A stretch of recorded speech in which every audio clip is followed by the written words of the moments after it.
do people try to trade you Pokemon cards all the time or something like that? Or like... Not necessarily. Usually before, like, I just bought these cards pretty recently. I bought some booster packs. These are the first booster packs I've ever bought of Pokemon. Normally, like, most of these cards are cards owned by the store, the Wizards of the Coast store, and so I can't trade them. So this trading thing is kind of new for me.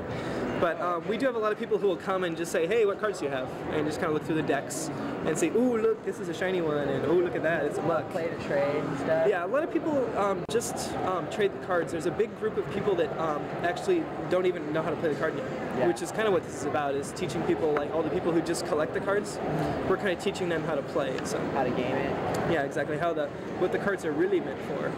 Because there are a lot of people who just look at the foil shiny cards and go, ooh, I want that. So yeah. Is it like but it's like so much like Magic though, which is really weird. Like the people can play this and possibly like could play Magic after this. Yeah. Exactly. Been around for a lot longer. Yeah, and I think that's part of our strategy is that if people start to play Pokemon and then when they get a little older, it's really easy for them to kind of ease into Magic since they already kind of know the basic rules, and it's just kind of a simple step up into the next whole phase. So I had a lot of friends that play D&D, then they get into Magic. Exactly, because Magic is kind of along the same thing as D&D. Yeah, exactly. Yeah, so it's just like the next phase up. Yeah, totally. And it just kind of evolves from one to the next, almost like the Pokemon evolve. You know, you evolve from Pokemon to you know, Magic to D&D to like lots of other card games. Like the triangle. Yeah, exactly. Just kind of the progression is a good word. Where's all the Pokemon action at? Like, where's people like getting crazy about Pokemon? Like, all across America, actually. We hear about all this hysteria, but usually it's pretty mundane. Like, normally like. It was a lot bigger earlier. Like apparently Easter vacation last year was like Easter weekend was just huge. I wasn't working here at that time, but apparently things just went off the scale. I mean, they sold unbelievable amounts of Pokemon. Yeah. And I missed that, so I don't really know firsthand. But a lot of times we get like people who will. We have our shipment days on Friday. Yeah. So we get a lot of people who come in on Friday to buy the cards, and the mall store gets hit a lot worse. Like Northgate, SeaTac Mall, stores like that. They get a lot more just of the mall kind of overflow business. So they usually get like big lines. One time I heard at Northgate there was an hour-and-a-half line to buy Pokemon cards. So yeah, so I mean it's been big, but it kind of goes through up and down phases. Yeah. So yeah, but right now I think it's kind of going a little down, but we'll see.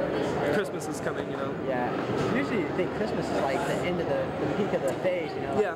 It's like the total peak, and then but you see, that's where gift certificates come in handy. Yeah. Because then after Christmas you have all these gift certificates. So what do? Buy Pokemon cards. Yeah. Exactly. That makes sense. Yeah. So. What's up with these decks? Are these, like, can you buy the complete set? There's no way to buy a complete set. The only way to buy to get a complete set is just to buy lots and lots of booster packs and just one by one get each of the cards. And there's a different rare in every pack. However, you might get a chance of like overlap, and so that's why a lot of people trade is to get the complete sets. So it makes it a little easier for them. And it's worth a lot of money.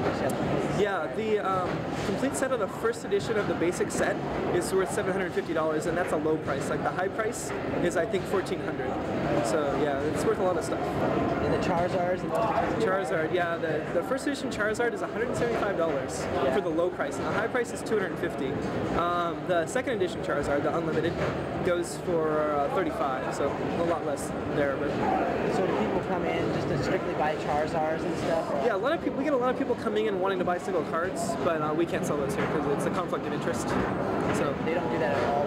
Yeah, Wizards of the Coast does it. Just because we make the cards and we, since we make the cards, we can't individually sell them. Just because of the fact that we could stack the market and charge $100 for a card and say, hey, warehouse, send us 200 of these cards. So that's bad for us. Okay, that makes total sense because like we went to card stores and they were selling individual cards. And they had prices, and like my cousins were buying Pikachu for 15 cents a piece. Sure.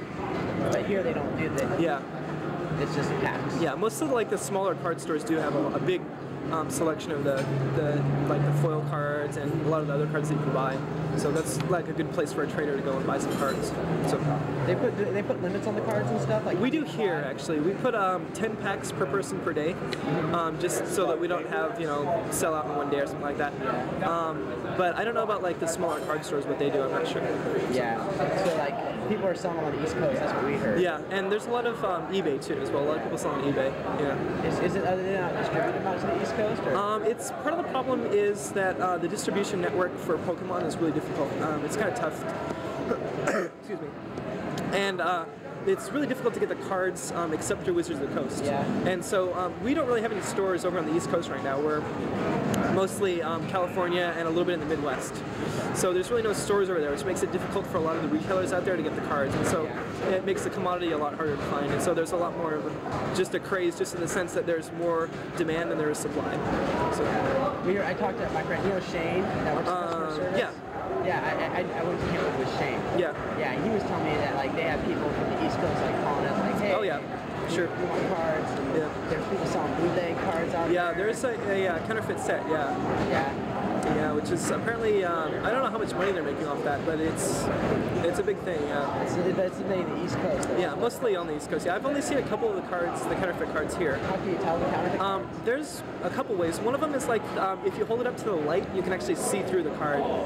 Usually, like this card is pretty. The colors are pretty solid, but on the counterfeit cards, it'll probably be a little more faded. Yeah. And like the text is just a little different. Also, the backs of also the backs of the cards are a little lighter, and so you can, and they look a little more faded in terms of the stuff. So there's a little bit of a way to tell if it's a fake, but if you don't really know how to tell, they're pretty good clones. So that's cool. Yeah, and it's kind of scary that people would do that, but there's money in it.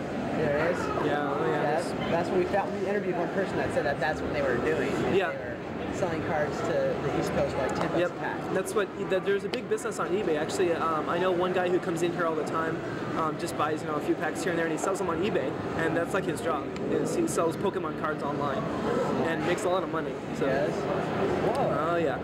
So it's a really big industry. I mean, it's spawned a lot of things. That's great. Yeah, that's what we've been hearing. We're just Evergreen students pretty much. Yeah. You know? Yeah. No, that's cool. You don't really see like Pokemon at Evergreen involved. Yeah, no, totally. It's not really a. It's really 12 and under is the most people who play it.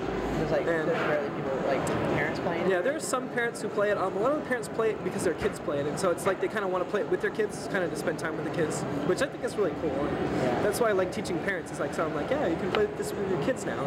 Yeah. So that's fun. I mean, it enriches the whole family experience, I think. So yeah, it's good stuff. Cool, man. Yeah. I think that's like probably all the questions we got. Yeah, man. that's cool. Man. Thanks. Yeah, no problem. Dude, that is. Oh, you want to Garbage Pail Kids, man, for your time? Yeah. Pick one, man. Get one of the school I'm from. Yeah, I remember these. I had these when I was in my third grade. Oh yeah, I used to have. I remember when the church thought they were satanic, and my mom tried to hide them from me, and then the next thing you know, I was going to 7-Eleven, taking my allowance and buying them. Oh, this one looks good. There you go. It's like got a little bit of flavor now. Yeah, that one's kind of like ooh. Cool. Well, thanks a lot, man. Yeah, no problem. Cool. Yep, we're gonna go head over to the Northgate store. Yeah.